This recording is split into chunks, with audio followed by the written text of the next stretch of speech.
특히 신라에 대해선 왕실과 백성들의 원한이 사무쳐져 있었던 만큼 한마음으로 공격에 나설 수 있었죠.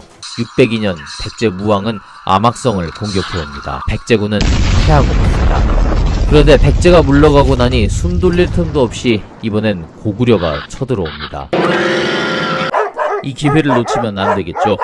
어차피 상황은 네 편 없는 3파전이고 나 빼고 다른 애들 둘이 싸우고 있으면 이때가 위침을 맞고 다음 전쟁을 준비할 절호의 기회인 겁니다. 백제는 신라보다도 먼저 수나라에 사신을 보내 고구려에 대한 공격을 부추겼죠. 무왕은 607년 3월 좌평 왕효린, 한솔 연문진을 수나라에 보냈고 양제는 백제의 요청을 받아들이며 백제에게 고구려의 동정을 살펴줄 것을 요구합니다. 당연히 이 소식이 고구려에 전해지고요. 야비한 짓을 한 백제 역시 고구려의 응징을 결코 피할 수 없었습니다.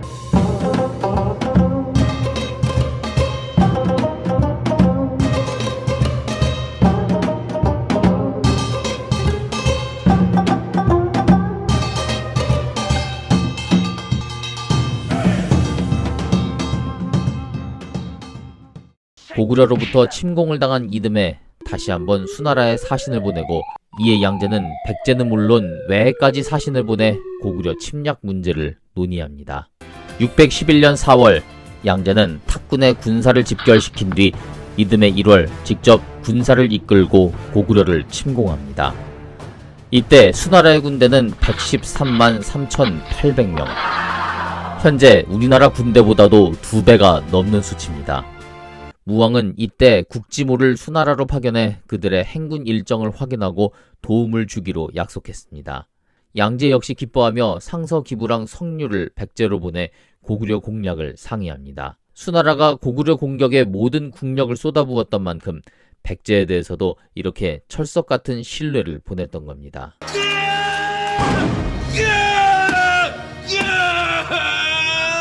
우중문이네 이놈! 우문슬이놈! 그리고 패장 우문술은 쇠사슬에 묶여 본국으로 끌려갔죠. 수나라 군대는 그렇게 물러갑니다. 그런데 재미있는 사실은 이전에 수 문제를 아련해 전쟁의 길잡이가 되겠다던 백제는 정작 이 전투에 참여하지 않았다고 합니다. 당시 백제의 임금은 무왕, 그는 겉으론 수양제에게 사신을 보내 수나라를 돕겠다고 하면서 사실은 고구려와 내통하고 있었습니다. 맞아 죽을 짓 하고 튀는 놈이 나쁜 놈이냐? 그런 놈 정보 흘려주는 놈이 더 나쁜 놈이냐? 아무래도 튀는 놈이... 네가 더 나빠 이 새끼야. 수나라로부터 고구려 정벌 일정 등을 알아낸 뒤 고구려에 정보를 흘리고 있었죠. 백제는 이전부터 고구려에도 원한이 많아 어떻게든 수나라의 힘을 빌리려 했었는데 이번엔 왜 그러지 않았을까요? 이후 백제 무왕편에서 자세히 다루겠지만 무왕은 생각보다 현실적이고 실리를 추구하는 인물이었습니다. 그래서 수나라와 교류하면서도 어느 쪽이 안전할지를 늘 재고 있었죠. 그래서 겉으로는 수나라를 돕겠다고 큰 소리를 치면서도 정작 군사적으로는 실행에 옮긴 게 없었던 겁니다. 만일 백제가 수나라를 적극적으로 도왔다면 영양왕은 살수대첩 이후에 대대적으로 백제를 공격해 장수왕 때처럼 아예 백제를 쑥대밭으로 만들어놨을지도 모릅니다. 하지만 그런 일은 없었죠.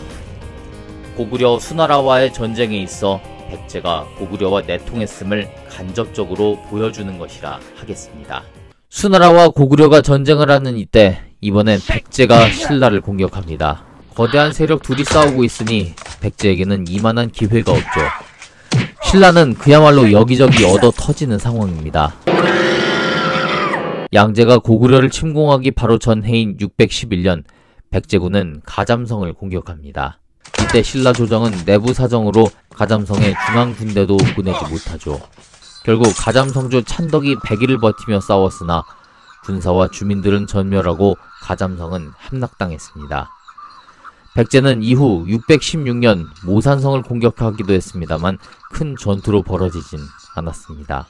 보신 것처럼 무왕은 철저하게 실리를 추구하며 고구려와 수나라의 전쟁에 적극적으로 참여하지 않는 대신 이 전쟁에 동아시아 전체의 눈길이 쏠린 틈을 타 신라를 공격했던 겁니다. 그러면 자연히 이런 생각을 할 수 있습니다. 수나라가 보복하지 않을까요? 도와주기로 해놓고 꽁무니 친 백제에게 수나라는 당연히 보복하고 싶었을 겁니다. 하지만 여러분 아시다시피 수나라는 고구려와의 2차전에서 패한 뒤 사실상 빈사 상태로 전락해 있었습니다. 그러고도 정신을 못 차린 양제가 3차전, 4차전 계속해서 고구려 공격에만 집착하다 나라가 망하게 되죠. 한편 백제는 신라의 가잠성을 빼앗고 5년 뒤 다시 모산성을 공격합니다. 여기 암악성이라고 되어 있죠. 처음 무왕이 신라를 공격했을 때도 이 암악성 공격을 시작으로 했었는데 백제에서는 암악성, 신라에서는 모산성으로 부릅니다. 그러니까 같은 지역이죠. 아까 보셨죠? 이때 장수 백기에게 군사 8천을 보냈지만 큰 전쟁으로 벌어지진 않았죠. 그리고 다시 2년이 흘렀습니다. 618년 내분에 휩싸이던 수나라가 끝내 멸망하고 이연에 의해 당나라가 건국됩니다. 같은 중국이지만 수나라와는 분명 다른 왕조가 들어섰기에 고구려 역시 사태를 예의주시하고 있어야 합니다. 결국 고구려가 군사를 움직이지 못할 것으로 판단한 진평왕은 이전에 백제에 빼앗긴 가잠성을 되찾으려 합니다. 신라는 변품을 보내 가잠성을 탈환하려고 했고 이 전투로 가잠성주 해론이 전사했습니다만 결과적으로는 실패였습니다. 성주를 잃은 무왕은 당연히 화가 머리 끝까지 뻗칩니다. 신라에 대한 원한을 버리지 못했던 백제는 623년 능노현 일대를 시작으로 신라를 지속적으로 때립니다. 이듬해엔 대대적인 공세로 봉잠, 앵잠, 기현, 세성을 함락시키죠. 자, 벌써 백제의 공격이 몇 번째인가요? 과거 성왕 때부터 이어온 원한을 확인할 수 있는 대목입니다. 626년 백제군은 주제성을 함락시키고요. 신라는 이에 고허성을 쌓아 방비합니다. 하지만 백제는 이듬해 장군 사거를 보내 신라의 서쪽 두 성을 점령하고 주민 300명을 잡아갑니다. 자, 신라는 예전 가잠성부터 시작해 지금 백제의 성을 계속 빼앗기고 있죠.